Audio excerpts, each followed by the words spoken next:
On va passer à une autre forme de violence, celle que nous infligeons à notre environnement. C'est la semaine européenne de réduction des déchets et justement cette semaine, un film a été cité à l'Assemblée nationale. Il a suscité une question de la part du député des Alpes-Maritimes à laquelle a dû répondre le ministre de l'écologie.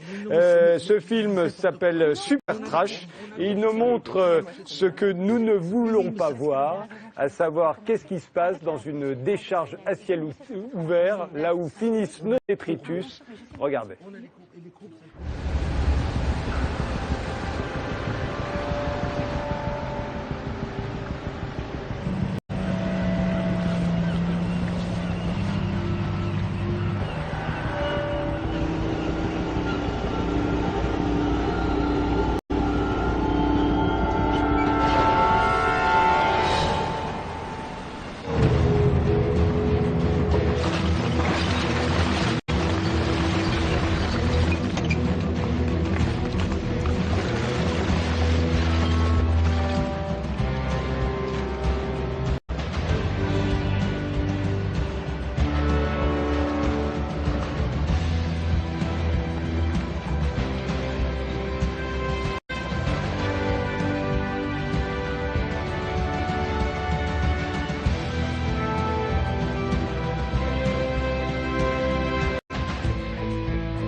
Marc Esposito, vous êtes le réalisateur de Super Trash. Vous avez vécu 18 mois, caméra à la main, dans la décharge La Glacière de Villeneuve-Loubet. Et votre film réserve bien des surprises, comme on va le voir. On va en voir quelques extraits. Ça fait froid dans le dos. Cette décharge est fermée aujourd'hui, mais ça n'est pas un cas unique, d'après vous?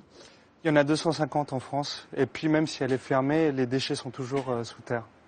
Geneviève Ferron-Creuset, vous avez dirigé de 2008 à 2013 le département développement durable du groupe Veolia Environnement, qui s'occupe de la collecte, du tri et du développement des déchets, et qui était la société exploitante de la décharge de la Glacière, qui a été filmée par Martin Esposito. Vous avez écrit plusieurs livres sur l'écologie, sur la science. Le dernier, c'est Bienvenue en Transhumanie avec Jean-Didier Vincent. Je précise que vous êtes là à titre personnel. Je ne suis plus chez Veolia. Ouais. Absolument.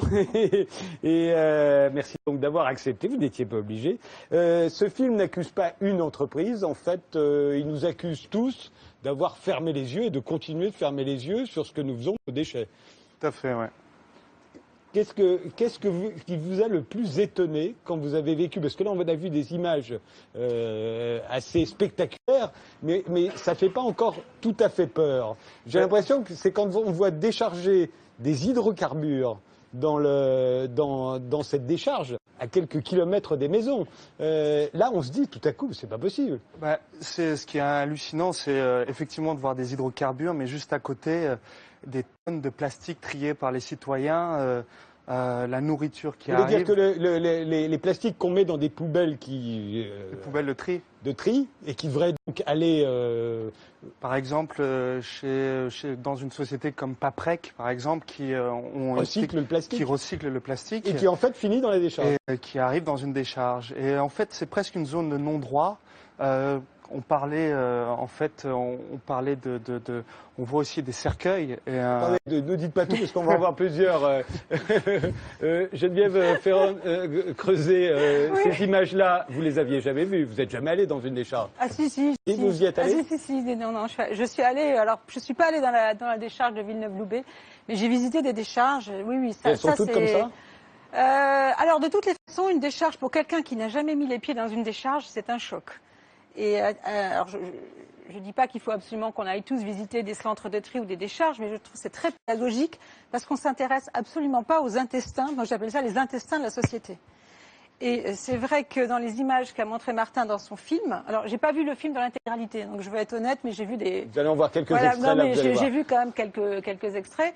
C'est vrai qu'on peut être choqué par le gaspillage. Ce qui vient à l'esprit, c'est de dire mais c'est pas possible qu'on produise autant de déchets pêle-mêle qui D'où s'agglutinent. la semaine européenne de réduction Voilà. des déchets. Ah non, mais il faut absolument que le modèle de la décharge soit remis en cause et qu'on arrive de plus en plus vite vers la valorisation. Ça, c'est sûr. Donc oui, non, mais j'ai vu des décharges, donc, mais j'ai pas vu tout ce qu'a montré. Est-ce que vous voilà. avez vu ça, par exemple, et est-ce que ça se passe souvent, les hydrocarbures, les fameux?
Donc ça veut dire ça va sous la terre, ça va jusqu'à la rivière qui est sous la terre. Tout à fait.